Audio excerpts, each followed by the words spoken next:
Good afternoon. It's Friday the 9th of January 2015, a little after 1 o'clock. Welcome to UK Column News. I'm your host, Brian Gerrish. With me in the studio, Mike Robinson. Afternoon. And on the technical desk is Nick Green. Well, first of all, just a quick update on the weather. It's not too good here in Plymouth. A little bit sunny 1 minute, rainy the next, warmish, coolish. But we've got mixed weather across the country. Dorset border, we've got people claiming there's been some sort of weather bomb gone on there. Is this the first Al-Qaeda attack? Possibly, I don't know, or it's the Siberian squirrels. Manchester, unfortunately, wet and windy, and wet and overcast in Accrington. So that's the weather reports that we've had in across the country. Obviously, if you'd like your locality included, do get in touch with us. Well, we're going to start off with events in the mainstream media here in UK, covering what's been happening in France. And we've got a simple point to make straight off. Let's have a look at the Mirror headlines. They are tagging all of their reports online by Je suis Charlie. This is in support of the journalists in France. Interestingly, not all the mainstream papers have gone with this, but others have. Here's the Manchester Evening News, and they're also saying Je suis Charlie. We're going to say very strongly that UK Column is going to say Je ne suis pas Charlie, because we disagree with a lot of the news and information coming through on this issue by the mainstream media. But we'll also have a reminder that The Guardian is continuing to push out the propaganda and sensationalism over the so-called Charlie Hebdo attack. And they are still running this bright red warning page to highlight news on the subject. I haven't checked the Telegraph today, but yesterday the Telegraph was certainly doing this as well. So seems that we've got quite a few of the mainstream press hand in glove with respective governments, Mike. Yeah. Well, yesterday, obviously Nigel Farage created some controversy. He said, well, we have, I'm afraid, and mercifully it's small, but we do have a fifth column within our countries. And he's been vilified by other political so-called leaders who accuse him of cynically using the attack on Charlie Hebdo offices to further his agenda regarding multiculturalism. Everyone has assumed, of course, that Farage was referring to Muslim extremists when he was using the term fifth column. And perhaps that's the correct conclusion to come to, but it's not clear from the comments that he actually made, if that's the case. So I thought we would have a look at who this fifth column might be, if it isn't Islamic extremists directly. So the so-called Islamic attack on Charlie Hebdo offices were preceded by attacks on 4 mosques in Sweden over the New Year period, which brought out a whole bunch of people in protest. And those attacks apparently continuing, with another report today of a firebombing of a mosque in Sweden. And supporting that action in Sweden was the Dutch, is he a politician? I don't know, Geert Wilders. Is that Wilders? Wilders? Yeah, Wilders. Yeah, famous for comparing the Quran to Mein Kampf. Now, of course, he was eventually prosecuted for making those statements. But let's have a look at the sort of network around this man and see if we can see what this fifth column might be that Nigel Farage was referring to. So as I say, he was prosecuted for his comments about the Quran and Mein Kampf. And one of the people that funded his legal defense was this man, Daniel Pipes. Daniel Pipes, a neocon, founder of the Middle East Forum. He funded Geert Wilders' defense for this. Daniel Pipes, the same man who provided the original batch of cartoons which were published in the Danish newspaper Jyllands-Posten, and they were then reprinted in the French newspaper France Soir. And a friend of Daniel Pipes is Robert Spencer, and Robert Spencer, he founded Jihad Watch, the think tank in the United States. And Jihad Watch, in turn, is part funded by the Council on Foreign Relations, the organisation which authored the Clash of Civilizations policy in the first place via Samuel Huntington, and his mentor, Bernard Lewis. So in 2010, then we published an article, I wrote the article, this is it, Who is the Enemy? Published on the UK Column website if you want to go and read it. I'm just going to quote a little bit from this. It starts off by saying the entire Islamic fundamentalist movement is British foreign policy, the fifth column, which has been inhabiting our establishment as well as that in the USA since the end of the Second World War, financed by moneyed interests in the City of London, and Wall Street is the true source of Islamic fundamentalism. The godfather of this policy is Bernard Lewis, born in 1916 to middle-class Jewish parents in Stoke Newington. Lewis gained a doctorate in the history of Islam from the University of London School of Oriental and African Studies. During the Second World War, he was a military intelligence officer and later seconded to the Foreign Office. He doesn't want to give any further details about his time working for either of those organisations, but after the war, he worked as a lecturer at the School of Oriental and African Studies, and in 1949 he was appointed to become the new chair of the Near and Middle Eastern History. Apologies. In 1974, posted to Princeton University Center for Advanced Studies, and then he went on to get in bed with Zbigniew Brzezinski, and he was with Brzezinski, architect of the Ark of Crisis policy, which fomented Muslim Brotherhood fundamentalism all along the southern borders of the Soviet Union. And in fact, those provocations became known as the Bernard Lewis Plan. And then eventually he coined the term Clash of Civilizations, which first appeared in Atlantic Monthly article that was written by Lewis, and it was called The Roots of Muslim Rage, published in 1990. And then Samuel Huntington took up the term Clash of Civilizations, publishing that in the Council on Foreign Relations magazine, Foreign Affairs.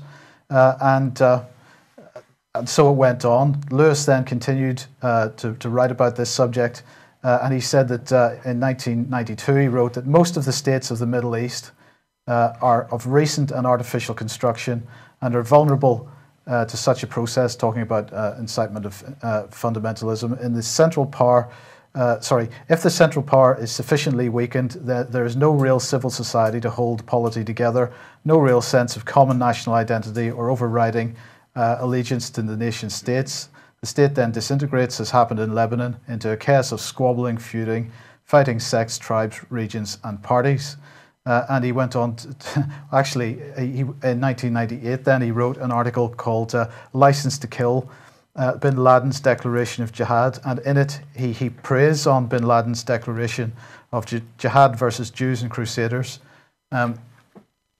saying it was a magnificent piece of eloquent and at times even poetic Arabic prose, which reveals a version of history that most Westerners will find unfamiliar.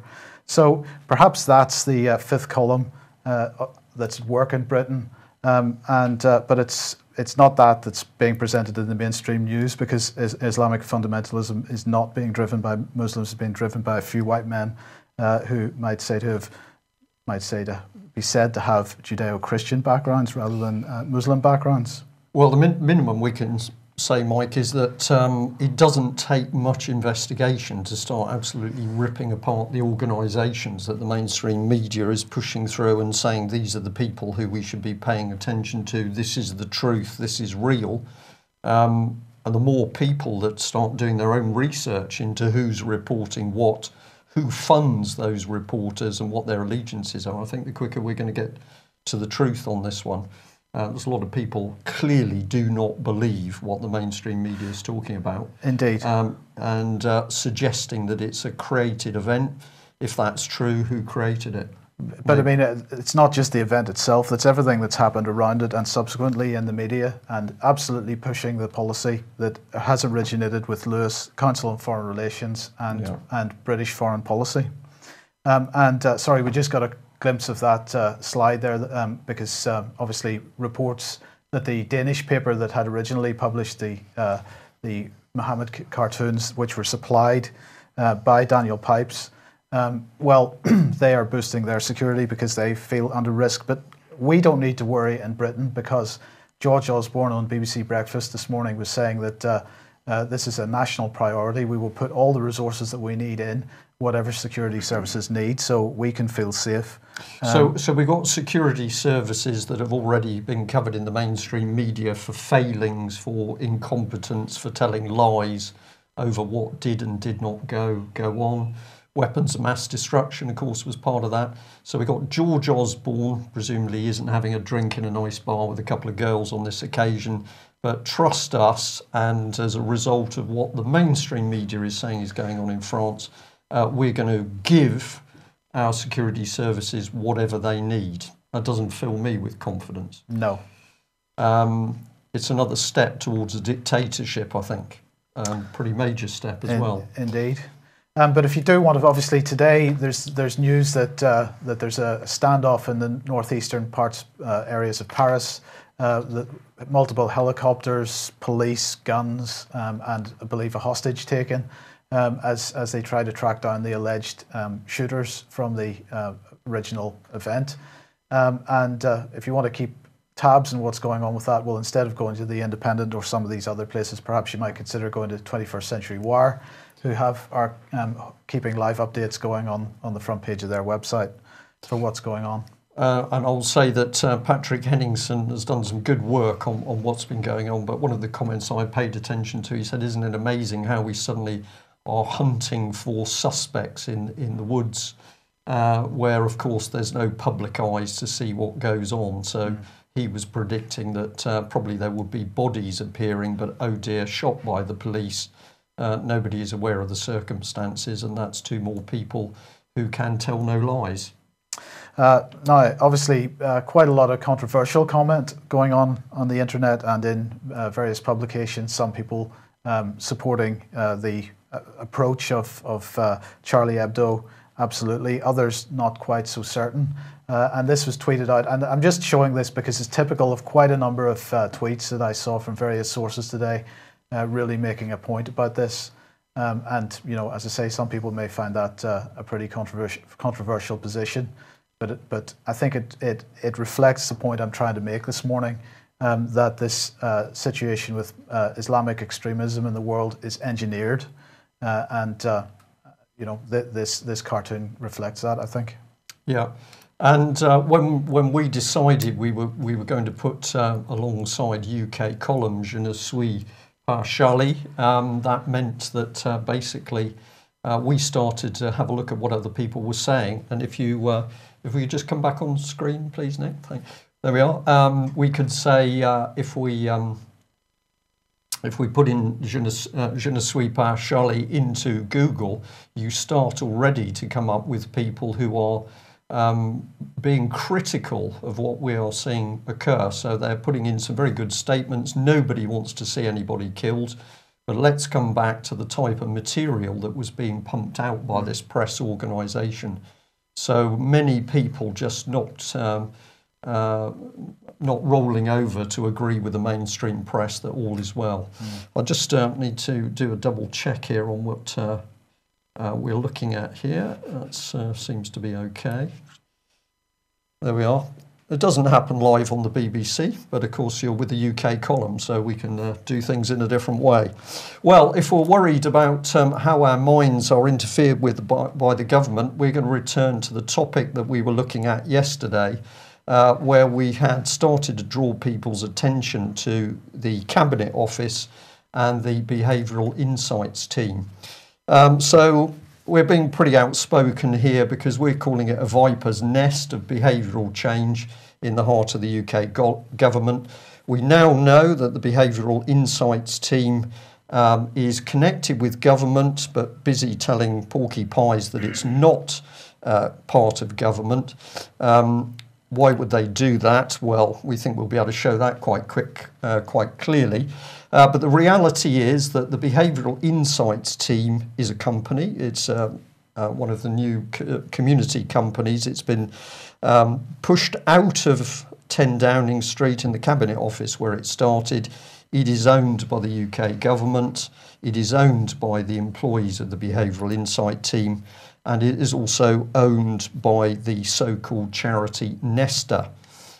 So we've got a group of individuals who claim they are independent of the government. In fact, they're absolutely in bed with the government, and their job is to introduce behavioural change in all of us throughout UK, change in what we believe, change in how we behave, and a change in our values and morality, all in accordance with the wishes of these people.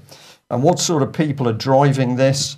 Well, a good place to start is Dr. David Halpin, who's the Chief Executive of the Behavioural Insights team, and he is the man who was a co-author of Mindspace, which is a document talking about how the government can use applied behavioural psychology to change what we believe.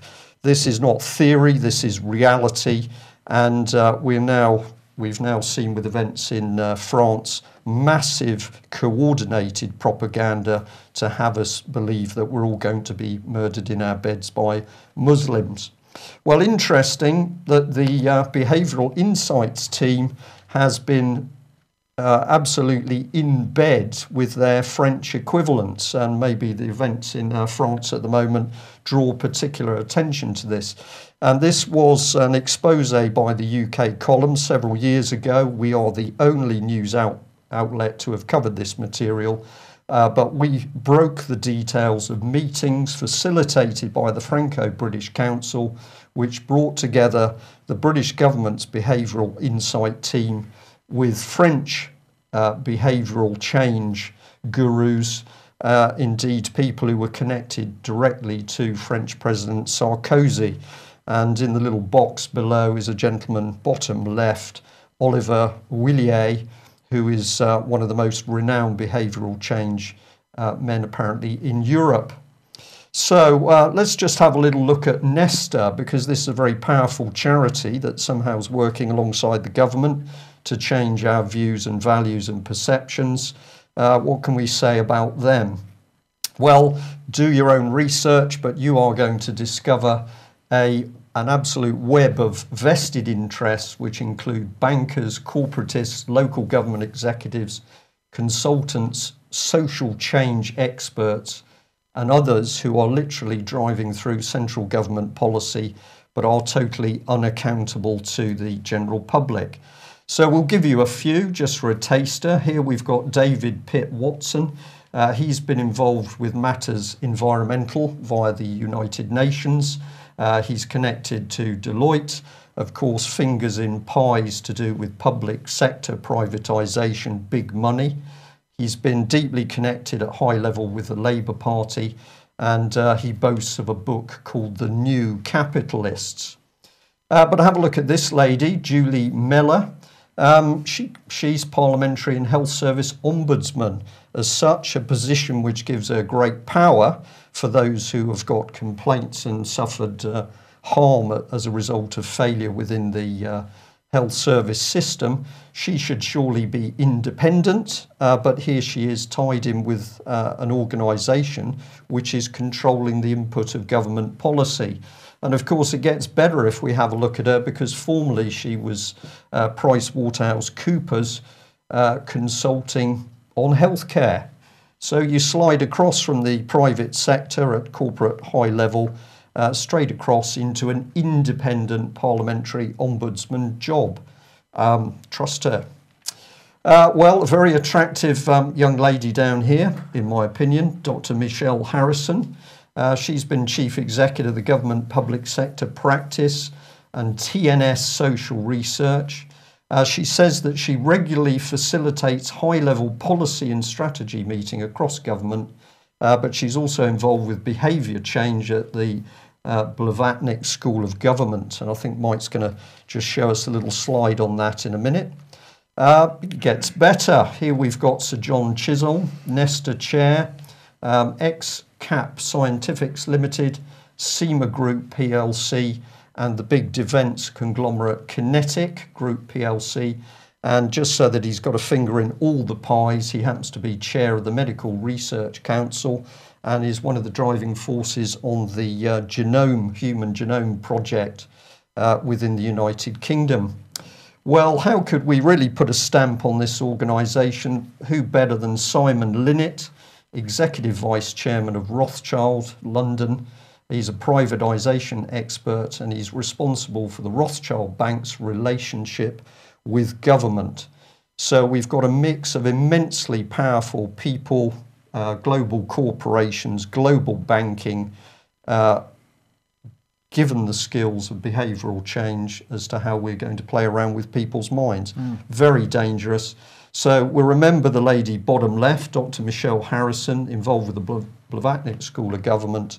And over to you, Mike. Well, I mean, Blavatnik himself is a Russian oligarch. Well, he's Ukrainian originally. He set up the Blavatnik Family Foundation, and but most of his money comes from a conglomerate of companies called Access companies, and they've supported many philanthropic causes over the years.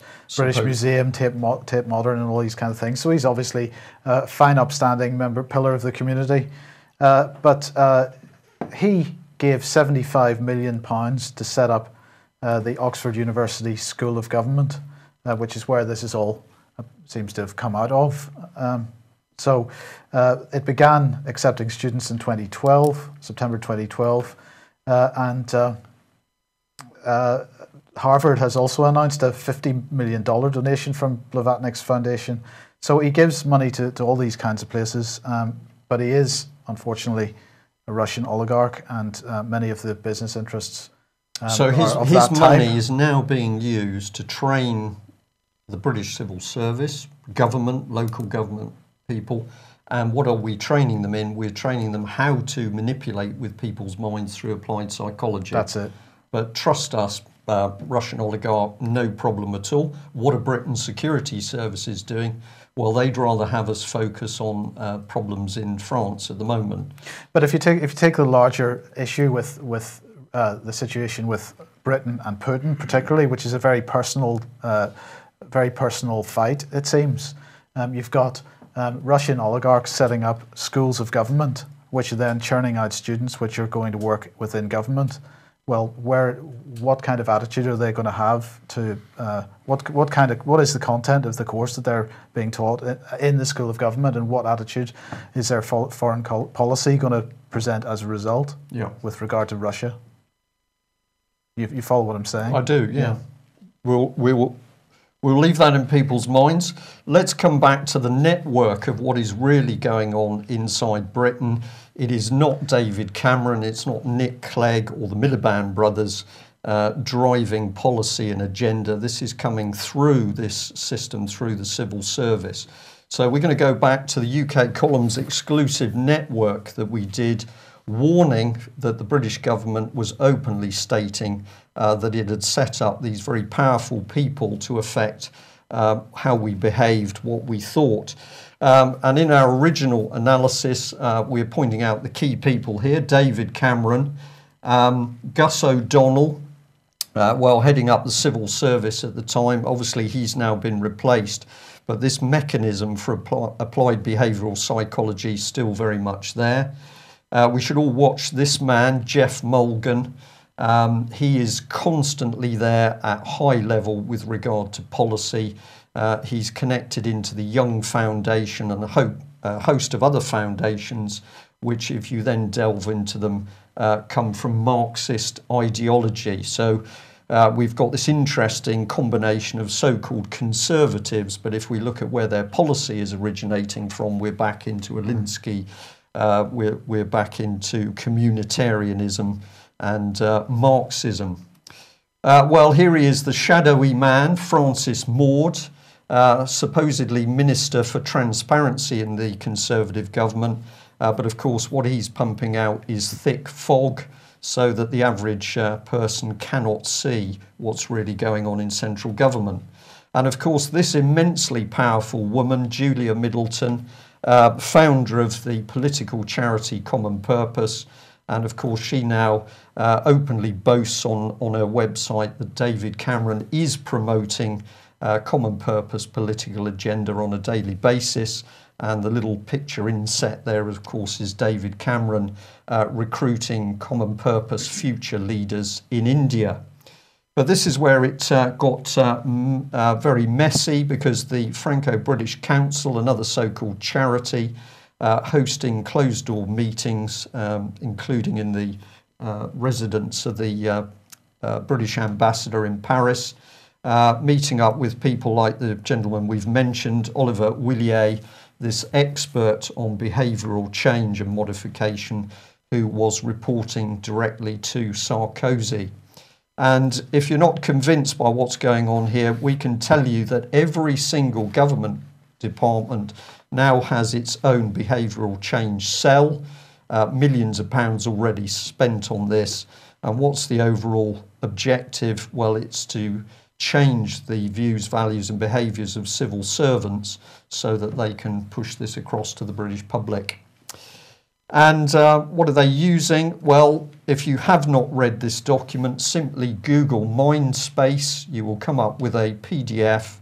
And this is the Cabinet Office's document, which is essentially about using NLP to nudge political agenda into place. And the most dangerous thing about this, it's obviously linked with the common purpose agenda once you see the networking government, but the Mindspace document casually says that the techniques allow the government to change our behaviour, and people will not know that they've had their mindsets changed. So if we come back to the men behind the problem, and the key problem here is NLP, have a look yourself at the type of men these two are, John Grinder and Richard Bandler. We've got a mixture of psychology and computer science. Many people say this is pseudoscience, dangerous in the wrong hands, particularly when a government can implement policy and make changes in our behaviour that we don't know about. So a little bit of insight, I think this comes from Wiki, but many people, including actually the psychiatric movement and clinical psychologists, warning about the dangers of NLP being used by untrained and unaccountable people. Unfortunately, those psychiatrists and clinical psychologists don't seem to realise the depth that this has penetrated central government policy making. So, the Telegraph a little while ago was this is 2010, had Gerald Warner warning that David Cameron's Big Society is a grotesque fantasy inspired by the leftist subversive Saul Alinsky. And we're going to say, well, you're basically right, Mr. Warner, except it's not fantasy, the reality of this dangerous Alinsky Marxist policy we're now seeing at the heart of government. How do we get this across, do you think, Mike, in any easier way? I think that's tricky, isn't it? Yeah. I think we've got to say to our viewers, if we're hitting the spot and giving you a clearer glimpse into how things are really working within the so-called political system, let us know. Where's the government going to take us? Well, the aim is to induce mental illness. If anybody thinks that's an extreme comment, of course, it's the government itself which is trying to convince us at the moment that 1 in 4 people in the United Kingdom are mentally ill. There's that very interesting expression, those who the gods would destroy, they first make mad. But let's just have a look at a little glimpse of some of the morass of charities that are milling around children's mental health. We've got a big problem with children becoming depressed or self-harming. Is there, we ask, a connection between all the so-called help groups and the massive increase in disturbance amongst young children? So this diagram, of course, gives some of the messy links. We've got everybody in there from NSPCC to the Tavistock Centre, Children and Young People's Mental Health Coalition. Of course, we got big money and insurance companies backing it. But look who's in there, of course. We've got Ed Miliband. Let's not forget he was brought up in a Marxist household. We've got Tanya Bryan, a chartered clinical psychologist, and Eileen Munro, LSE Professor of Social Policy. We're just going to say You know, it's quite amazing that we've got the government trying to say we're all damaged people. I think perhaps they were taking that that 1 in 4 number from Parliament itself. I think it would have to be 3 out of 4, possibly 4 out of 4, but we'll have a debate on that. Well, if you're suffering a bit from the weight of what we're producing this morning, we probably should say to you, what are we going to do about it? Get involved. Get involved, and following the previous successful conference we had, and with the elections coming upon us, we're saying if you can, we would want activists to get along to the park in Telford weekend of the 27th of February, 1st of March, where we want to get into the nitty-gritty of not only what's going on, but what can be done.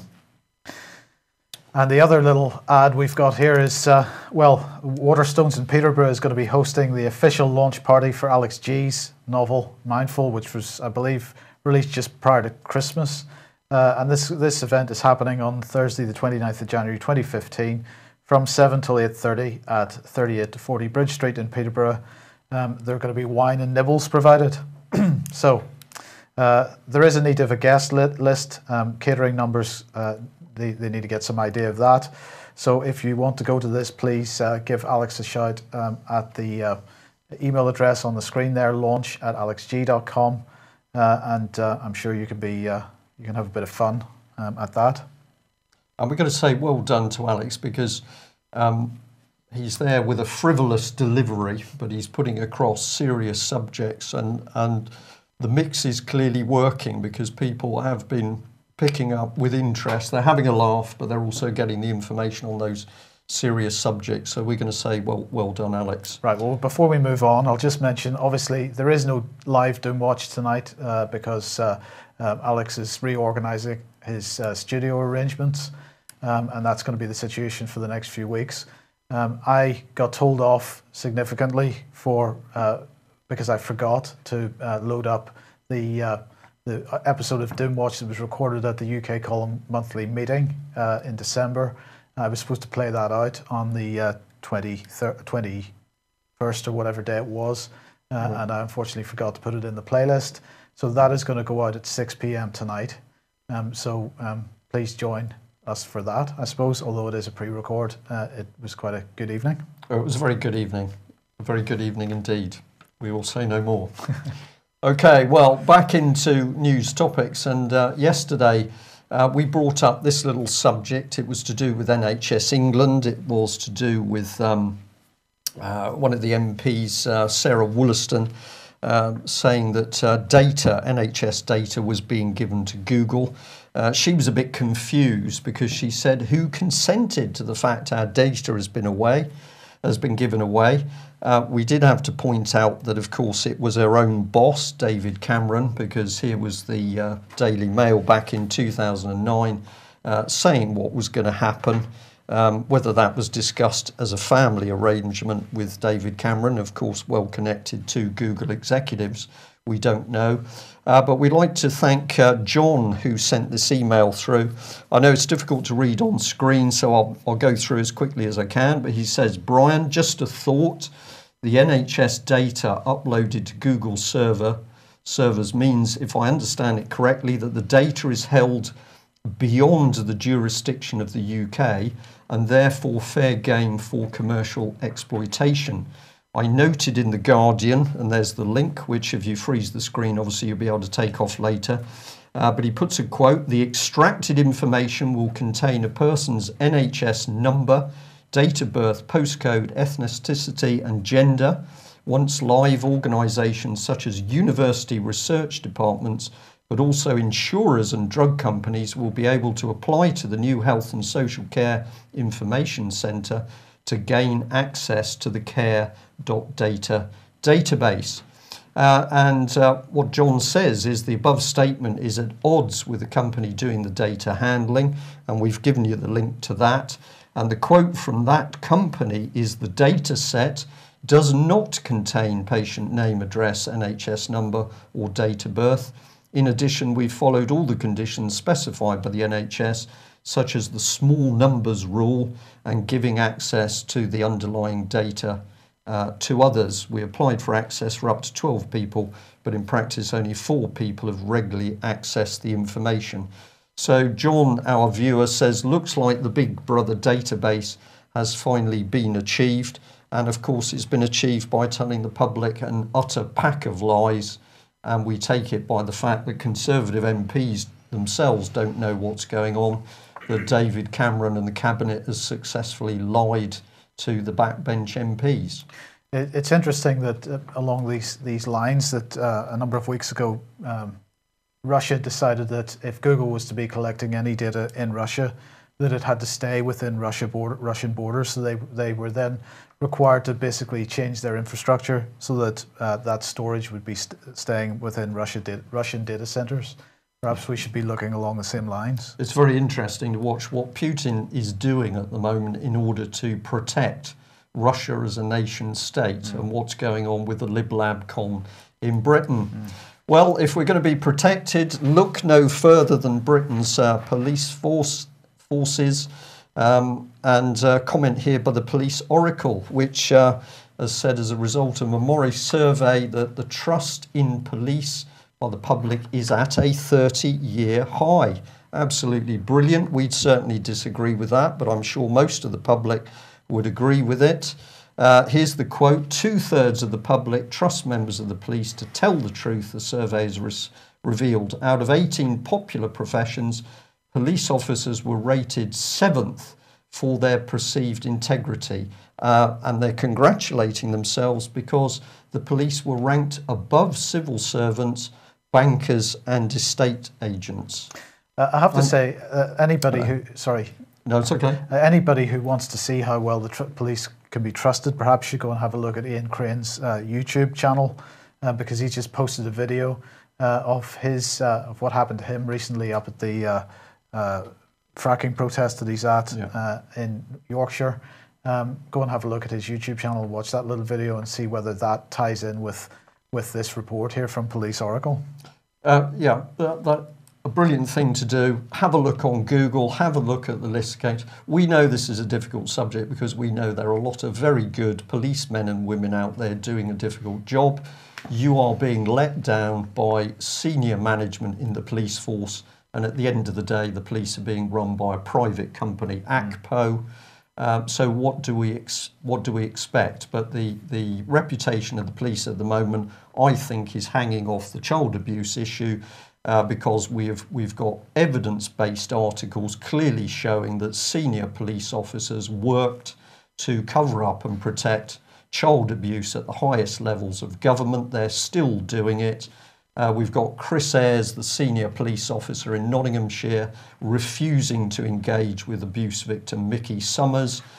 We've had Melanie Shaw, suffered terrible abuse in the care system, bullied and intimidated by Nottingham Police herself.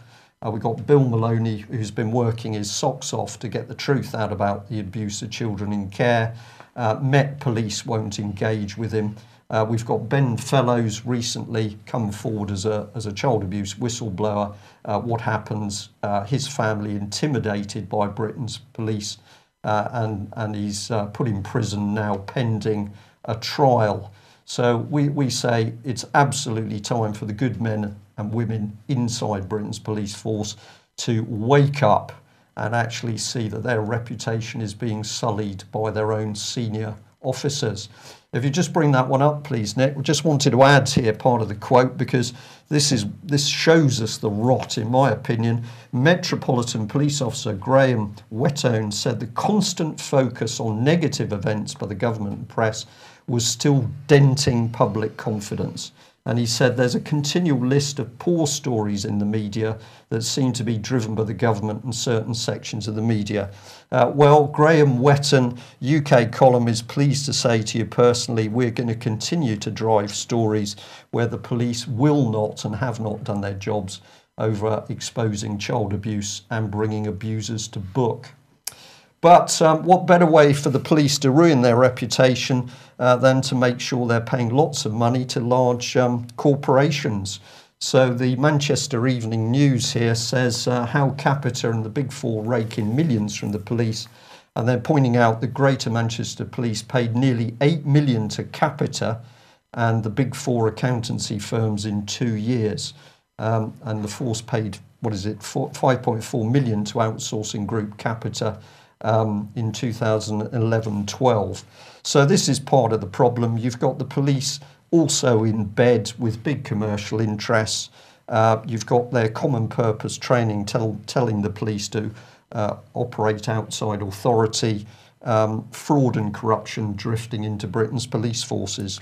I mean, this sums up the absolute disconnect between institutions like the police and the public, because they're basically hiring Capita to run their communications teams, which means that if we make a phone call to them, we have to go through a Capita call centre.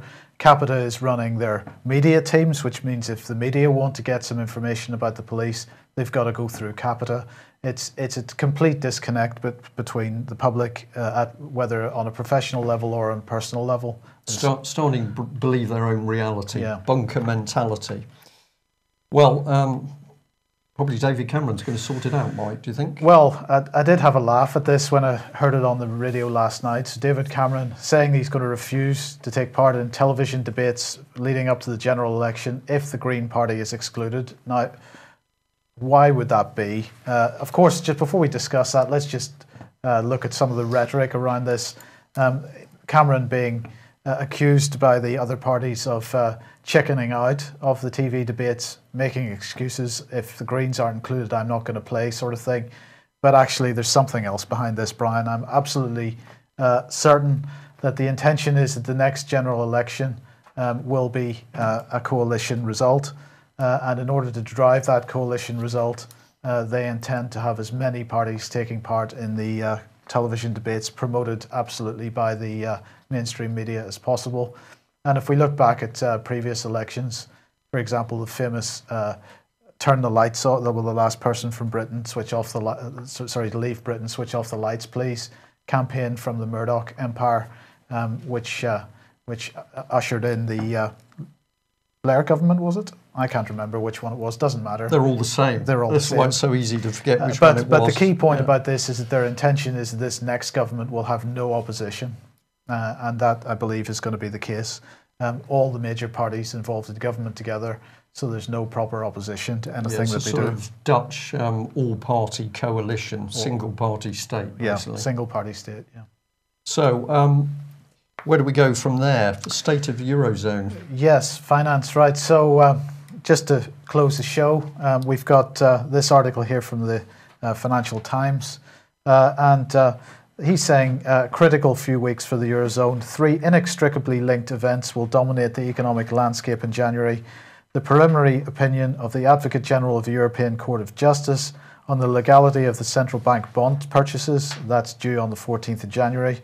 The decision of the European Central Bank's Governing Council on the size and type of sovereign quantitative easing, due on the 22nd of January, and the Greek election on the 25th of January. Now, the first of those is the situation that the German Constitutional Court has pushed over to the European Court of Justice a decision on what's known as outright monetary transactions.